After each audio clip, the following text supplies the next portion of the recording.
Pemirsa, di informasi yang pertama, pemerintah Kabupaten Cianjur, Jawa Barat telah menetapkan status tanggap darurat bencana menyusul pergerakan tanah dan longsor yang terjadi di sejumlah wilayah selatan Cianjur. Keputusan ini diambil setelah bencana melanda pada Sabtu kemarin akibat hujan lebat yang mengguyur wilayah tersebut sepanjang malam. Kepala Badan Penanggulangan Bencana Daerah Cianjur, Asep Kusmanawijaya menjelaskan bahwa status tanggap darurat akan berlaku selama 7 hari ke depan. Asep mengungkapkan bahwa bencana ini telah menyebabkan kerusakan yang signifikan dengan 209 rumah dilaporkan rusak dan sekitar 600 jiwa terdampak.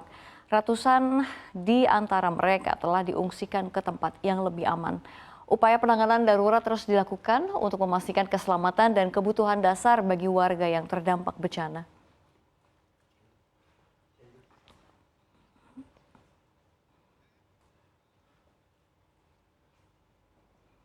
Ya, kita ke informasi berikutnya. Panglima TNI Jenderal Agus Subianto menyebut 169.369 personel TNI dari 3 matra akan disiagakan saat hari pemungutan suara Pilkada serentak 2024 pada Rabu 27 November 2024.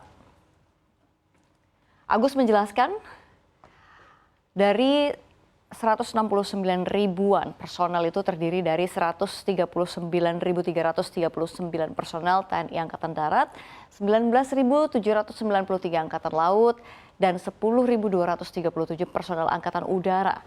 Mantra AD akan dikerahkan dari 15 komando daerah militer termasuk personel komando pasukan khusus dan komando cadangan strategis. Sementara itu mantra Angkatan Laut berasal dari semua pangkalan utama TNI Angkatan Laut, pangkalan TNI Udara, Angkatan Udara, dan Korps Marinir. Agus menyebut personel TNI Angkatan Laut itu juga akan berpatroli bersama Polri. Agus menambahkan TNI juga akan menyiapkan alat utama sistem pertahanan, baik pesawat, helikopter, kapal laut, dan truk dalam hal pengamanan dan bantuan distribusi logistik Pilkada 2024.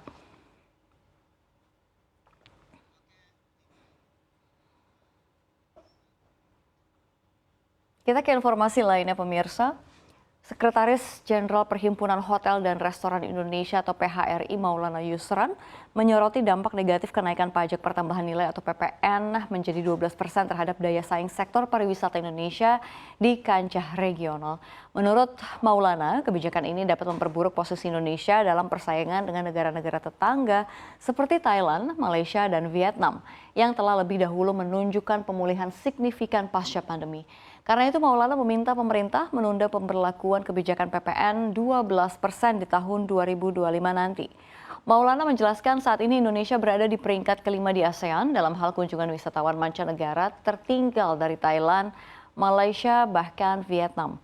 Maulana menilai kebijakan kenaikan PPN justru akan memperlebar kesenjangan ini, mengingat negara-negara tetangga terus memperkuat strategi untuk menarik wisatawan internasional.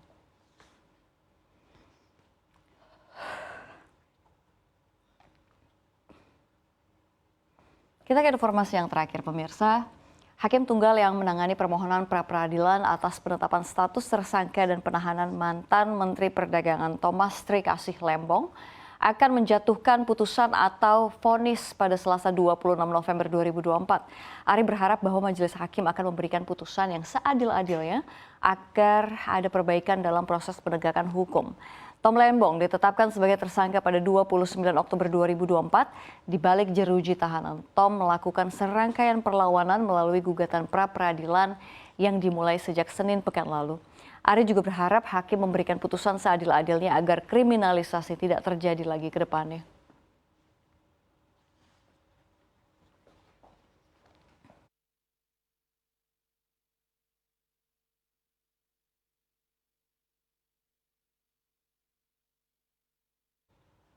Demikian saya kembalikan ke Anda, Sinta Zahara.